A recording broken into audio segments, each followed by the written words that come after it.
Mm-hmm. All right, welcome back everybody to another TLC conversation. Really sorry about last week's Zoom bombing incident. Hopefully we've got everything locked down so it won't happen again.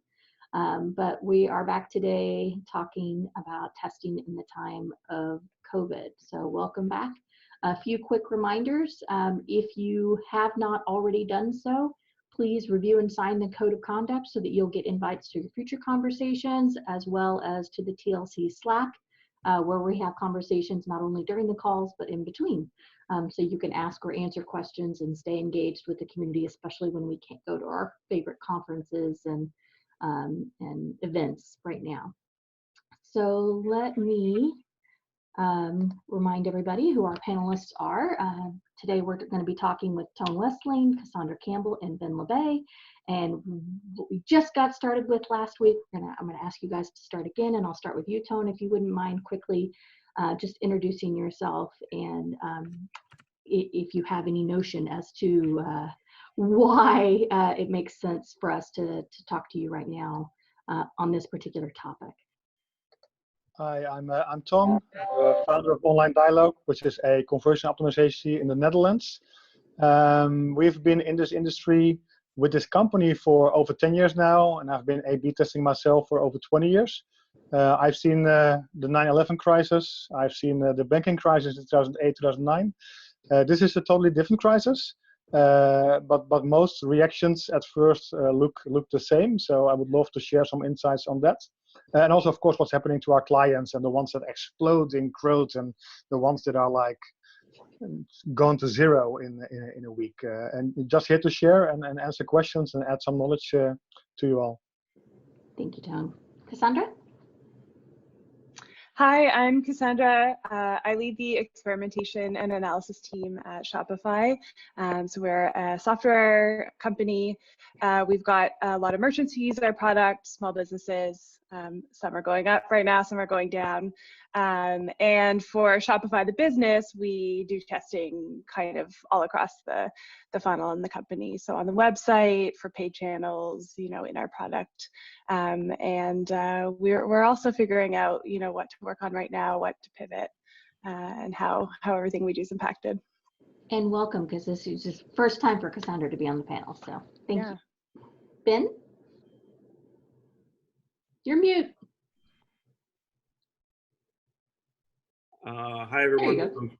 CXL agency here. So analogous to Ton a little bit, been with the company for 4 years. And we have a e-learning branch as well. So from one side, we've got a lot of clients that we're learning from, analogous to Ton as well. From another side, we've got sort of a premium B2C2B e-learning type of experience, which has gone through its own roller coaster lately.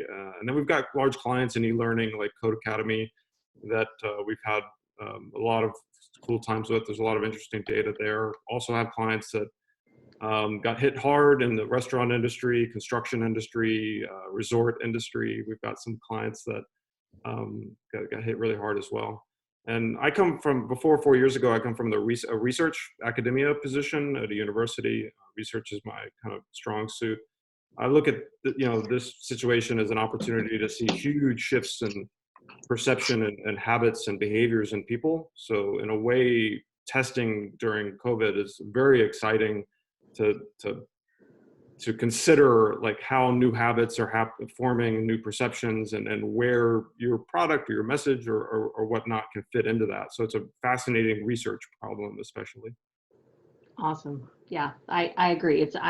We've had a couple of discussions with the TLC and with my colleagues at SDI about what changing behaviors that we're seeing during this crisis are going to change back and which ones are going to have a very long tail or maybe never change back. So in fact, let's start with like the first most obvious question, and some of you have hinted at it, but I'd really like to know how the businesses that you work with, how you as a business, how your clients, why should they even be thinking about testing right now? We've had at Search Discovery, we've had some clients that are like, nope, we're going to pause. And we've had other clients that say, no, we're going to dive in deep, and they have very different strategies and thoughts. What has your experience been? Cassandra, do you want to share first about Shopify? Yeah, sure. I think for everyone, measurement's still important, learning's still important, optimization is still important, and you could really argue it's more important than ever. Different companies are in different states right now, and of course you always have to deal with what's immediately in front of you. But I think for companies that are able, it's just as important, and because so much of this is so unknown, as much as you can deploy a test and learn approach, I would say do it. We're seeing lots of really interesting behaviors at Shopify. Obviously, lots of industries are suffering, as we know, but we're also seeing a lot of online businesses that are starting to move online. And so in some ways, we're seeing record traffic, and we're trying to take advantage of that and learn and iterate as much as we can while that's happening. Yeah. What are you seeing, Tom? I see a lot. The biggest pain I'm feeling from clients are the ones that have like a retail channel with 200 shops throughout the country. Next to that, they have a digital channel, which is the web, of course, the website, the app, whatsoever. And their web sales has like tripled. It went up the way they never would have expected to go up in the next 2 or 3 years. But that's only like 15-20% of their business. 80% of the business is the retail store. So the tripling from 20% to 60% still means that they're going down from 100 to 60. So they need to fire people from the retail shops. They cannot invest more money in the rapid growth of their website. While on the other hand, this is the big opportunity. This is the one thing they were waiting for, but they were not expecting the retail part going down so quickly. So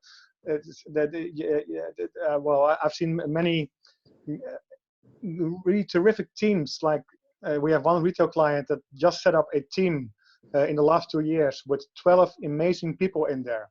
But only 3 of them were already on what we have in Europe, like a contract for life. And the other 9 were still in the first 2 years.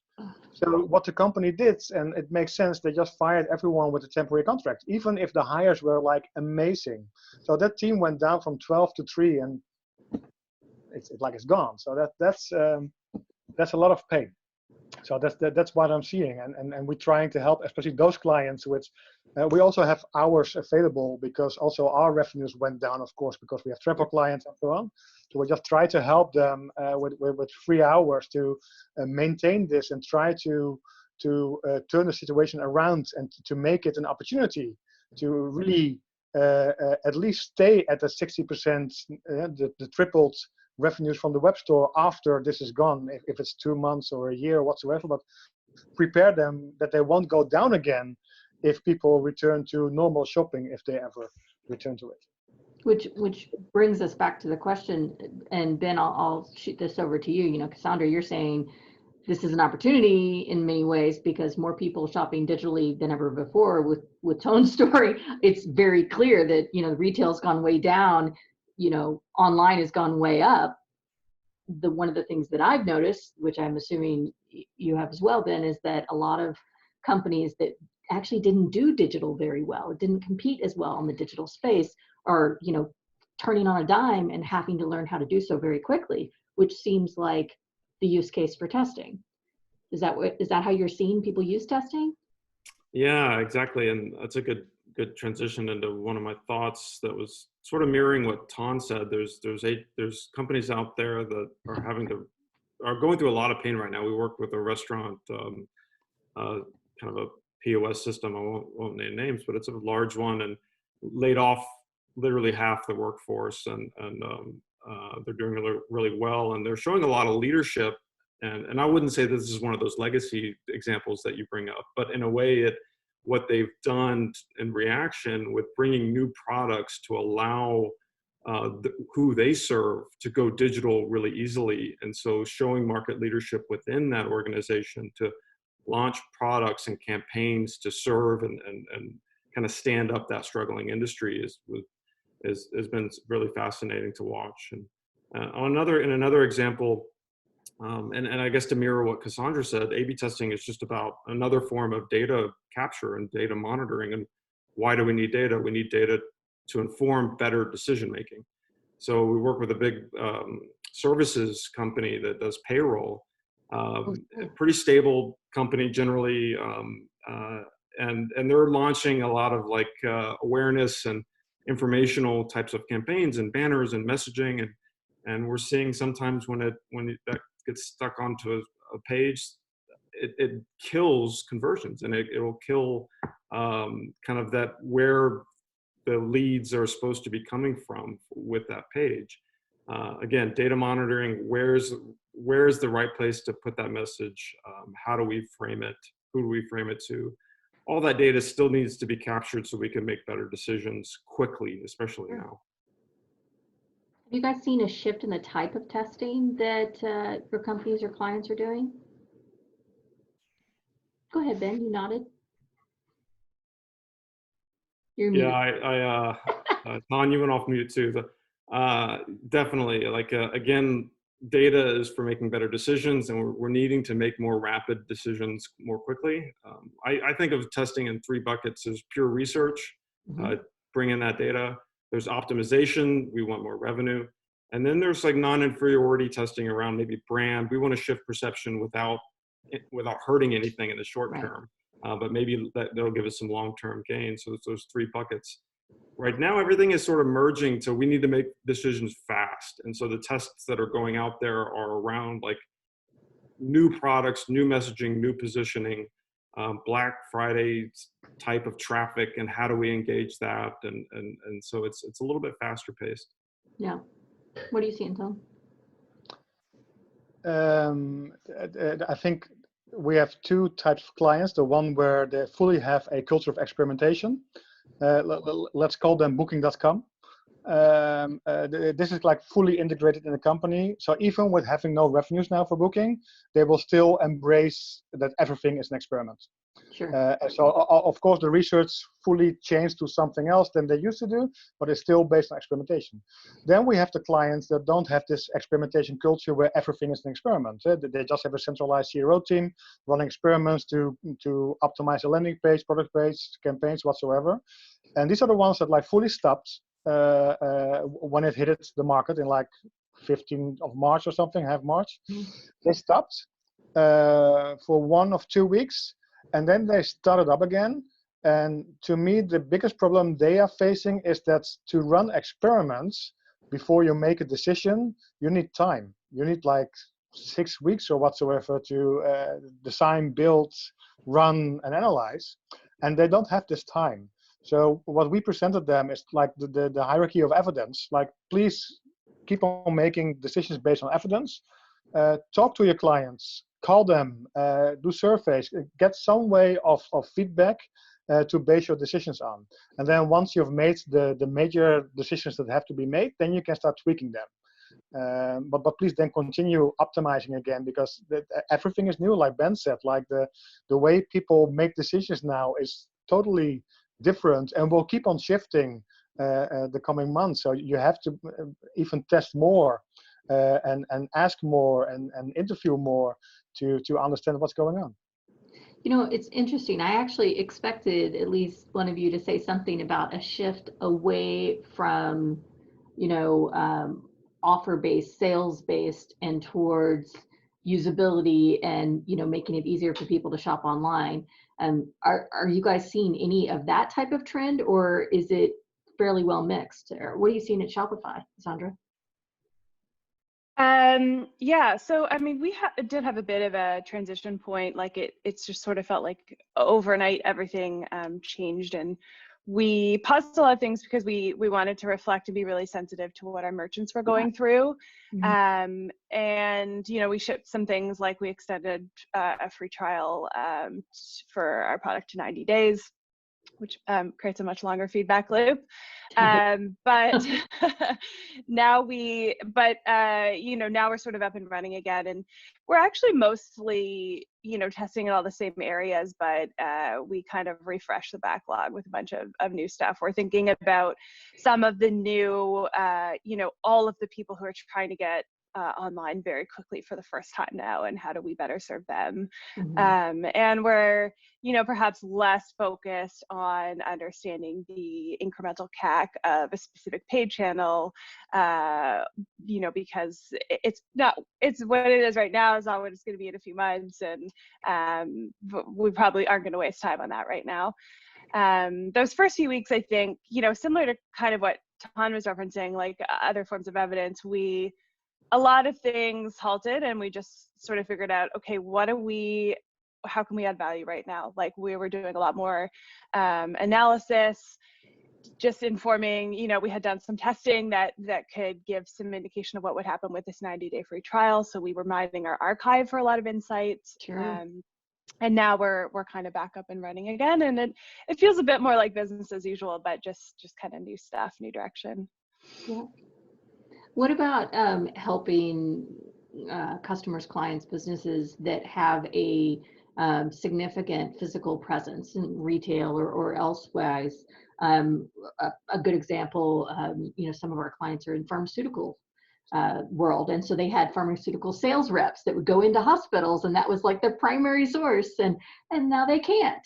And so how do you start shifting that model? Have you guys had any customers in that type of world that are saying, okay, teach us how to do this digitally, or how can we transition some of this traditional offline, like going into a physical bank, going, into a Target store, or, a physical retail location, and we want to bring that online and enable that. Have you guys had anybody like that working with you?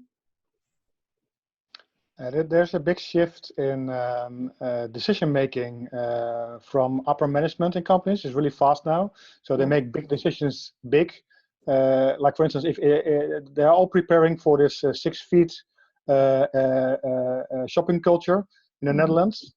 So every store is preparing to open again with a 6 feet distance to everyone. Yep. So they're rebuilding, ordering new machines, and so on. Of course, this is the type of stuff where we cannot really help. Also, from shipping them to digital, if you're if you're selling glasses, building an app that can measure your eyes online will be an amazing idea. But this is something we cannot do. We're not a company that builds stuff. But our consumer psychologists are being asked now to help out. Okay, as government, if we want to create an app where everyone is traceable for spreading coronavirus, this is something people will be afraid of into installing. Can you help us persuade people to install this app and make it usable and motivate them? And maybe this is not the best example because we have some ethical issues in this kind of things and privacy dilemmas. But this is where we can add value. If you have the basic idea what you want to do in changing your business, we indeed can help how you could motivate your users to take that step. But that business decision is the one that you have to make. Yeah. Have you guys seen the inventory issue? I can't remember if it was Ben or Ton that gave the example of 30% going up in digital, and of course everything else goes to zero, but the inventory is distributed to the physical retail, and the digital world doesn't have access to all the inventory that's been physically distributed. Have you guys helped or heard anybody with that challenge, or know how they're addressing it? Yeah, we work with a big men's fancy shirt clothing company out of UK, and they're in kind of New York area as well. And they've had some analogous to what Tom mentioned. Physical stores went down, online actually went up because all those customers couldn't go indoors anymore. Now it's okay. Initially in March, it was a big problem because of what was happening in China, and that not specific to that the company there. And then analogously, we work with a hearing aid company that has over 3,000 physical locations. As part of the buying cycle, you have to go in and get fitted, with that, and that one's a real hard one, and everything kind of shut down there. Very analogous to what Ton said. But they do have sort of a minority selling channel where you get sent kind of a fitting kit. And I was wondering, something like a Warby Parker model or something. Yeah, exactly. So that suddenly there's a spotlight there. Maybe that could be helped. So it's there's some of that we're working with a little bit. Very interesting. Are you guys seeing any big differences by industry in how they respond to COVID with testing? I mentioned, we do some e-learning work, and just from our own product with the CXL Institute, mid-March was a a big panic time. Everything stopped for a while, and then and then it's kind of picked up from there. And with Code Academy, who we work with, they're sort of having a lot of activity, and their trouble is more on being able to handle the volumes, and so they're 200, 300x the acquisition right now is what they're getting, and they're opening that up, scholarships and buy one, donate five types of campaigns and things like that. So awareness and acquisition and eyeballs is kind of their play. And that's kind of how to handle that. That's what they're thinking about. That's where the testing is focused. So that's one example. Yeah. We have e-commerce clients that indeed ship products that are made in China, and their biggest problem is that they're, of course, already from mid-January the delays started adding up, and now they have to convince their customers or persuade them with a delivery time of like 14 weeks or something instead of 3 weeks or 4 weeks. And that's quite interesting. But then on the other hand, it's not really affecting their e-commerce conversion rates as far as we can see based on the data now. It feels, but I'm guessing now that people understand the fact that things are different and that there is a really long delivery time. But of course, the good thing is that all their competitors have the same issue. So it's not like you can shop around and buy it somewhere else and get it to your home in 2 weeks. So. But we also had e-commerce stores where you had to de-optimize certain product categories because they were just out of stock. Yeah. We have clients sending lots of stuff through postal service, like greeting cards, and they were told by government that everything that has to be shipped to hospitals has to be done first before they can ship their goods. Right. So, and they're saying birthday cards were now being delivered late every time, like 2 days. Late, which is really bad for the business model. But if you look at the consumer feedback, the user feedback they're getting, and the reviews they're getting, people understand that these things happen. So I think that so far is a good thing. It should not take too long, in my opinion. But so far, the things I've seen into de-optimization is working, and users are getting along with it. It's interesting. I'm sure we all remember a time before Amazon and Amazon Prime shipping or 2-day shipping or 1-day shipping or whatever. And it was a semi-level playing field for digital online purchases and the time it took to get content. And when Amazon came out with all of that stuff, we all saw the impact to all of our clients and to our own businesses of, you just can't compete with that shipping speed. Well, now everybody can compete. We're all on the same playing field.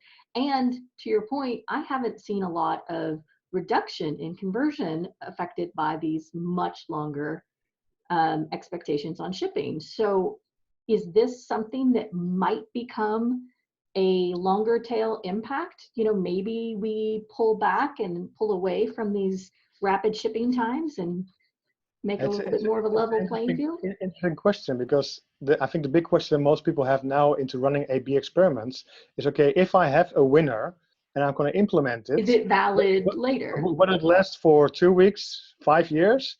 Of course, we have the same question in normal circumstances. And then we, of course, know that if we change something on ability, like usability, it probably will last for quite a long time. And if it's a motivational change, it could last less long. But now we don't know, and indeed, what's going to change. But then the fun thing is, if I look inside companies, I'm not sure everyone is facing the same thing, but it used to be that they were always very picky on the business case of A/B testing. How much value are you adding? And now we're in this new situation. We know we probably are adding less value on the long term, because probably those experiments we implement will last. But we might be mitigating some losses in the short term. But they don't care anymore. The whole business case, there's no question anymore about business case. It's just, please help us, help our customers. And they see A/B testing as a way to help customers. So I think that's a good, I hope that will stay on. once you go back to normal, if we ever go back to anything we can call normal. What do you think, Casandra? Are you guys focusing more on like learning in the immediate, or are you still thinking about big changes that are going to affect the future? I think that we are, when it comes to experimentation, we're mostly thinking bigger. And maybe utilizing other tools and analysis for the near term. Yeah. It's kind of all hands on decks to find ways to help our merchants right now. And the 90-day free trial is part of that. Like, we didn't test that, we just shipped it. We just made a decision. So I think what we're trying to do is take advantage of this sudden change in the world, and people coming online, e-commerce growing, and just really learn as much as we can and make hopefully good decisions that are gonna be long lasting. It is an interesting question about consumer behavior with shipping, though. In some cases, we're seeing now smaller businesses are shipping faster than Amazon. So people that do have their products in stock often can get them to you much faster than Amazon would be able to, which is really cool. But yeah, I don't know what consumer expectations are going to be like as things start to recover. And you know, there's going back to the sort of pseudo-ethical, well, not pseudo, definitely ethical issue or question around tracking. You also have the ethical issue around marketing. So you have these small businesses have an opportunity right now that helps them by marketing the fact that, hey, we can ship faster, we can get this to you, you don't have to wait. And that helps their business. But is that an ethical decision? And it kind of feels like if you can put yourself in the customer's shoe, and the customer really needs that toilet paper or whatever the item is, even if it's, you know, I can't find bread flour, okay? If anybody in the United States knows where I can get bread flour, I've gone to every store, everywhere, shopped online, doesn't exist, right? But if some small business had access to bread flour, they would not only be helping themselves by letting me know, they'd be helping me. So I think if you think of it that way, that, you know, are my business gains also helping my customers, then it feels like the ethical dilemma sort of can be mitigated. Yeah, this just reminds me of traditional like feature or benefits testing, where to one person, one benefit is advantageous, to another, it's another benefit. So it's very similar to that, I would think. That's a great point. Of course, it's an ethical question. Do you want to play on fear? Like we still have bread flour, buy now before it's gone. It probably works really good. The biggest races we had in the more local websites is just to mention that they are local. Like we are from this specific area, also in the advertising. Buy from us and make sure that your area supporting local, but also that really raises conversions in that specific advertising target groups. But yeah, it's I think it's your own decision if you want to do this kind of stuff. But it helps a lot. So if you need it, and of course you still have to be able to look in the mirror. And be honest, but it's helping. It's a mind shift. It's a change that they don't care about delivery times, or they want to buy local suddenly, and before they wanted to buy from the best one. It's all a behavioral shift, and it's interesting to see how long it will last. Have you guys actually?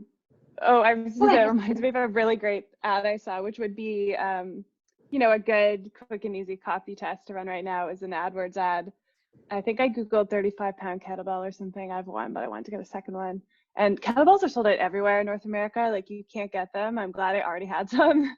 And I think the copy said, you know, 35-pound kettlebells. Seriously, we have 35-pound kettlebells. And I was like, whoa, okay, I'll click. It's like the Nintendo Switch right now. My niece wants one for her birthday. And I don't know if you guys have heard this, but some profiteers have created AI to automatically purchase them anywhere that they go for sale, because the resale value is so much more right now because the demand is so high and the availability is so low. So you literally cannot buy one for MSRP anywhere. but ads exist everywhere because of the new Animal Crossing stuff. And so you click on every single ad and it takes you to a page and you're like, yeah, oh, not available. So that ad, if they said, no, we really have it, would be, that would help. Of course, Yeah. I still wouldn't have it. Yeah, they did, but it was very expensive. I think it was eBay. Yeah. Well, yeah. And it's, you know. I think it was like a dynamic keyword insertion ad. Sounds about right. Matt Holt is asking, has anyone tested thresholds to see when customers start to abandon conversion funnels due to shipping speed? I haven't seen that. Shipping speed specifically? I see a lot of like promotional ladders being tested right now. You know, thresholds for saving such amount after spending such amount. Not on the shipping side. The main thing that I've seen with thresholds is page load. So, you know, adding different page weights to the same content to see at what point conversion starts to go down. But I haven't seen shipping speeds. That would be very interesting. Of course, pricing elasticity, all of those types of tests I've seen.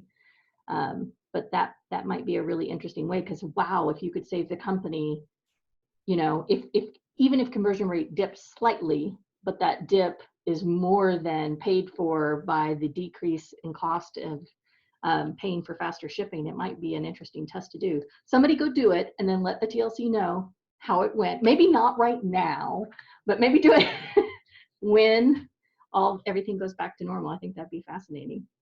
Yeah, true. Please share, because the thing we've seen so far is that shipping times and speed of delivery is having a lower impact on conversion than it used to be before the crisis. I believe it. I would always say that, you know, before the time and even now, it's clarity around the shipping, like what happens after, when it comes, when can I expect it, does it go out today? That's always been a big winner, and I would expect that to still be valuable. Yeah. On the go. No. I was going to ask, I'm curious about changes of behavior. Are people now spending more time to read information on a product page or in a sales funnel? Have we seen tests that are showing us that we are now allowed to add more content to it?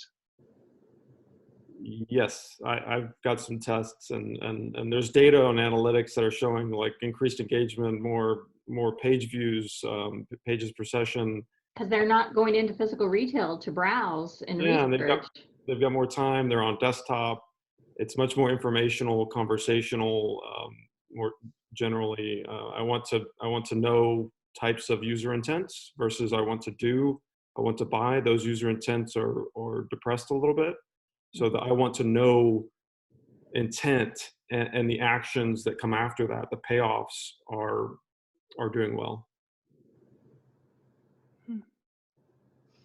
I've seen session times going up and number of page views per session, but not specifically, as far as I know, the length of the page view, the time on page. I haven't seen that one going up, but it will be interesting research to dive in to make a comparison between like the month before the crisis and now that we have data from a whole month since the crisis to compare that kind of stuff and start running experiments on that. Because luckily, most of our clients are now somehow back to starting again to do normal work and they're used now to work from home and start up normal testing also instead of just the panicking stuff. Yep. Yeah, I would say on that note, like run a few tests recently on you know, if you think of lead gen and kind of a direct response approach, typically you land on a site and you might have a CTA and a lead capture mechanism right away. We're seeing a lot of wins in being able to drill people further down the funnel into more specific product pages and service pages that will answer their questions a little bit in more detail. Yeah. So increasing pages per session, increasing how much content is consumed. You're looking for a flat kind of lead metric there, but higher quality of leads because they've self-segmented and things like that. But we're also getting lead volumes go up, as well as the quality. So, yeah. I've got two questions from the Zoom chat. Sean is asking, have you guys seen a shift from testing that supports acquisition to testing that supports retention? Tom's just nodding. Yeah. Yes. I've even spoken to a manager of one company, I cannot mention the name, that said we don't want to have new clients because I have some of those. We don't know how much value they will bring in the long run. We want to focus on having the existing clients to extend their contracts. It's a different kind of business model. But yes, retention and making sure that the customers you're already having are staying with you is an important thing now. Yeah, especially in the financial services industry, we're seeing a lot of folks that are like, well, we don't really want new debt. We don't want new customers coming on right now because uncertainty is so high. So what we want to do is really focus on helping the customers that we already have, and not that they're going to actively dissuade people from opening new accounts or whatever, but they're not actively optimizing towards that right now. Casandra, I'd be curious on your thought on this too, because I guess I'm seeing a balance of it. Like on the acquisition side, you mentioned opening up the 90-day trial. I mean, that's an acquisition focused play. And then for the e-learning on our side, for example, revenue churn is okay, customer churn is not. So let's downgrade, let's pause the account, let's offer the discount. Let's not lose the customer. We'll lose a little bit of revenue in the short term, but there's still a massive focus on the acquisition side. Code Academy is that example, like really focusing on the acquisition. We started working with an online whiteboarding collaborative tool, which is blowing up right now as well. And you can imagine they're huge acquisition play right now as well. So there's still a focus, I would say, on acquisition equally. Casandra, maybe you have in your thought. Yeah, I think we were pretty balanced sort of going into all of this. I think we tilt a bit more on the acquisition side now. Again, we've just been trying to be really sensitive to what our merchants are experiencing. So, we've paused a lot of research and tests and things like that. Even a lot of just comms. Like we've gotten very, very deliberate about how we contact our merchants. So there has been a lot of initiatives that we've just been trying to ship really quickly. We've rolled out gift cards are now available to all plan types. So that we, anyone who can't sell their physical products can collect revenue in the forms of gift cards. Again, that's not, in a normal world, we might sort of test that and understand the incremental effect on profit, but this was more, we just did it because it was the right thing to do and we want to just help our merchants. Whereas I think more of our testing has been focused on just helping as many people get signed up, get through that funnel, launch their businesses faster, figure out what, do we have more people now who don't have experience online? How do we educate them? What do they need?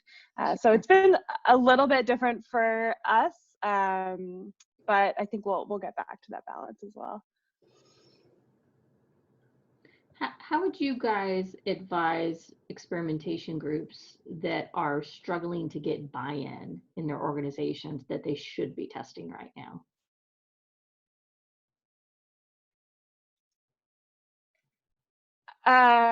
Okay, so everyone here is probably in a slightly different role. Maybe you're internal, maybe you're an agency, but when all of this, when everything changed overnight, what I said to my team was just add value. Like, I don't know exactly what we're going to be working on over the next couple of weeks, where we're going to be iterating and pivoting really quickly. Let's just be open to doing whatever we can do that's going to help. Everyone needs to make a lot of decisions really quickly right now. And, I think whenever you are struggling to get buy-in for what you do, anything you can do, it might not be the best, most sophisticated thing you can do, but sometimes it's just about super simple stuff that's going to help. Maybe it's just pulling some data. So I think that is always a really important is just what can you do that will be helpful and build the trust. And then, of course, I think there is this really important business case for keeping, optimizing, measuring, moving really quickly, making business decisions really quickly. And Todd and Ben can speak more to that as well, especially on the agency side. Yeah, I would say starting with customer research data is a key there, of understanding customers and telling stories about customers. Mhm. How are they feeling? You know, any CEO should be listening to sales calls right now. If they're in the SaaS company, you should be really close to your customer. Start testing around customer problems, and that's the buy-in, that's the wedge that we see. I Yeah, hate that you're Cassandra, I saying thought you start testing around customer problems. Hopefully they already were, but focus on. well selling Yeah. to getting the buy-in, like Yeah. to me that's the wedge. And Cassandra, you put it really well, like adding value. I find it difficult with, you know, working with a team and you go into wartime, like, hey everyone, we need to be adding value. And it's interesting because you don't want, you know, sometimes it's hard to, you're asking certain people to go outside their job description, go outside their comfort zone, and maybe that's not where their time is best spent. And so when do you reel that wartime effort back, and how do you balance that? That's been, you know, from a management perspective, it's been interesting to have to balance that. I agree with Ben and Cassandra. It's now about short term. So where you can deliver value now, it's where you should deliver value. But then once everything comes a bit more at peace, which will happen now or the coming weeks, then start thinking about the long term, because convince your managers that this is an amazing opportunity to come out of this on a way higher quality of A/B testing experimentation than you were doing before the crisis. If you have, even for the companies that went down in sales, you probably have time available. Well, at least in Europe, in the States, lots of people got fired. We don't fire that many people. So we have people with time, and the government is supporting those people. And that time can be devoted to creating a better structure, a process, and set up something really good. Then when it hits up again, that you're on a higher level and are more helpful in making better business decisions for the company. Yeah, maybe related to like having time, because we had this 1 week where everything paused, and I was like, let's just find ways to be helpful. We had this archive of all kinds of learnings, and so we just started mining our archive, and we had there were all kinds of business decisions people were trying to make really quickly, and we were able to just go through and dig through and do a meta-analysis of your previous results. Yeah, we were like, hey, I have something for that. Here's something you should read. And I think there's like similar approaches where you're like, go into Google Analytics, start reading other papers, like just if you've got time, just start digging in and see what you can find. Can we have a whole webinar based on those learnings, Cassandra? Oh, that'd be so cool. We're waiting for your white paper. We're a public company, so no. That's a good point. One of the things that we have seen with some of our clients is, we have several clients that were making a gradual shift to digital. They have like a 1 or 2 or 5 year digital transformation plan that suddenly they had to do overnight. And so, that has been one of our biggest use cases, or things that we could argue for, is that now your digital experience is more important than ever before. So you need to be able to test and learn and implement very, very, very quickly. So to Ton's point, obviously now's the time to focus on building that test and learn program and making it, very streamlined, efficient, and impactful. But outside of the digital transformation world, the people that were already purely digital, interestingly, that's where I'm getting more pushback in testing. They're like, well, everything's tight and everything's moving, and just keep doing what you're doing. But there hasn't been a lot of encouragement to focus on usability over the traditional just keep testing what we've been testing. Like, there's been no shift. And that kind of surprises me. And I wondered if you guys had seen any different in, digital natives versus new to digital and how they're using experimentation. Yeah, I've seen some. I've got a couple, two companies in mind. One, a behemoth enterprise software company that's not. It's very siloed, I would say, in that respect. And so the digital testing group is sort of holding the fort in a way, like just kind of holding the line. Whereas another company that is having to pivot, being forced to pivot, is producing new products very rapidly and new efforts. And so the testing and the releasing and the testing goes around big acquisition plays and big product plays, right? So not just on the marketing side, but there's they're swinging for the fences and using testing to do that a little bit more aggressively. So I've seen both cases, I guess, in a way, but they're being forced to, and they're having to in that second case. So I have two questions that I would like to close with, and so I'm going to ask them both so that you guys can have time to think about them. The two questions are from each of you, kind of in a round table, a key takeaway that you got from the conversation today, just like we do in our huddles, and any last advice that you'd like to leave everybody with, or it can even be, hey, go check out this, or have you read that, or whatever. It doesn't really matter. So anybody feel comfortable starting with key takeaway? Go ahead then. I like the diving into the archive, Casandra, your point there, like taking some time to go back and doing a meta-analysis of test wins, and whether it's within, across client shops or whatever. Yeah. That was kind of cool. And I guess my key takeaway would be to keep a pulse on customers, polls, surveys, talking to them, interviews, talking to getting the tribal knowledge out of the sales force and codified and summarized, and doing this on a quick periodic basis, faster than you normally would. Yep.